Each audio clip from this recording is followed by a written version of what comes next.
அம்மா பிச்சை போடுங்கம்மா. அம்மா தாயி பிச்சை போடுமா. மகாலட்சுமி நீ நல்லா இருப்ப. ஏய் இரு, எவ்வளவு போட்டிருக்கா? மகாலட்சுமி 10 ரூபா போட்டாங்க. இந்தா நான் 1000 ரூபா போடுறேன். 1000 ரூபா எதுக்கு சாமி போடுறீங்க?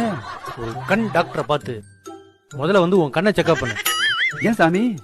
ஏய்யா, இதுக்கு முன்னாடி நீ மகாலட்சுமியை பார்த்திருக்கியா? அந்த மூஞ்சிய போய் மகாலட்சுமிங்கிறிய. உன் கண்ணில் ஏதோ கோளா இருக்குன்னு நினைக்கிறேன். அதனாலதான் சொல்றேன், ஒரு நல்ல கண்டாக்டரை பாருன்னு. ஒரு நிமிஷம் இந்தா, இதுல 5000 ரூபா இருக்கு.